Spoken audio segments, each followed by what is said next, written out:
Welcome to ECU Flash Training Part 18. In this video, we're going to take a look at working with miscellaneous tables and features that we haven't covered yet in our training tutorials.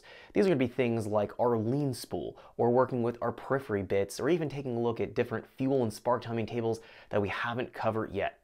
We're going to have a lot to cover, so let's jump into this video so we can check them out. Okay, so let's get started. We're going to be taking a look at miscellaneous tables and features that we haven't discussed yet in any of the videos in our training course. Is going to be tying up any kind of loose ends that we haven't covered yet. So what we're going to do is jump into our file. I have a 55580005 file open. That's from a 2010 Evo MR. We're going to jump into our current raw metadata and move down into our miscellaneous section. That's going to be the very first thing we're going to take a look at here. Some things that we haven't talked about already. So the mode 23, we've discussed this, is going to allow you to go in and log with your Evo scan, if you're in your Evo scan, and be able to log into that mode 23. It's also going to allow you to then apply the RAX fast data logging patch to work with the mode 23 to log all these channels at a super high rate. The RAX fast logging is something I've been using for this training course and capturing all of my data logs. It's definitely useful. It's going to be logging, again, extremely high rates, and it logs pretty much all the channels that you'll need. So the mode 23 here, if we want to turn it on, we'll click for the enabled here and all three sections for mode 23. Again, we've discussed that. Did that very first thing in the one of the first videos in the training course. The next parameter are ASC off, SST off fix. We want to go and turn this to enabled here if you have an SST equipped transmission, so an MR or a Rally Art, and you want to run 30 pounds of boost or higher.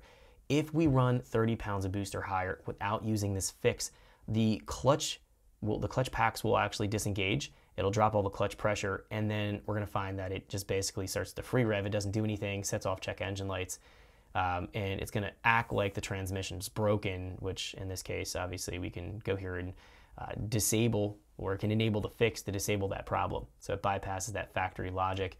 In this case, in this particular file, I'm not going up to 30 pounds. I don't have to worry about it. Our next couple parameters here, these are going to be turning off these check engine lights, these DTCs. We're going to find we have a P1238, a P1241, a P1235, a P1233, and a P1234.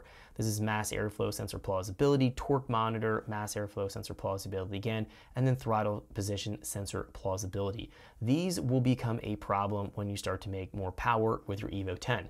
Now, they are in place. They're going to be essentially tied into, if we want to talk about what these are working with, they're tied into our limiters, or the limits down here. If we're taking a look, we have airflow check tables. There's a whole bunch of these different tables that are going to be checking airflow correlations as it's the airflow is coming into the engine, as well as torque limiters, or how much torque that's being produced by the engine, and it's going to allow it to start to limit based on exceeding certain torque thresholds and airflow thresholds. So naturally, we're going to be producing more torque and pulling in more airflow on the engine when we start to make horsepower and torque and raise our boost pressures. So we need to turn these check engine lights off.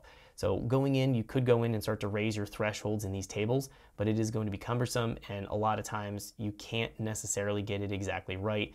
You'll tune your car, you'll tune an Evo for a customer, or even tune your own car, if you don't go in and deal with the check engine lights here. Moving back into any of our check engine lights, if you don't turn these off, you'll find that a few weeks after, a few months after the car has been tuned, it'll start to throw these check engine lights randomly, and we want to avoid that. When it happens, it puts the car into a limp mode. You can pull over, you can key off, key back on. Usually they'll reset themselves, but it gets really annoying, so we want to go and turn them off. So we'll go here to our DTC. Thanks for checking out our teaser clip. If you want to see the rest of this video and more than 500 hours of current EFI training we have to offer, make sure you click right here. If you want to go and check out more teaser clips from this training course, click here, and you don't want to miss any of the videos we're going to be releasing on this channel, so make sure you subscribe and click here. Thanks for watching, and I'll see you guys later.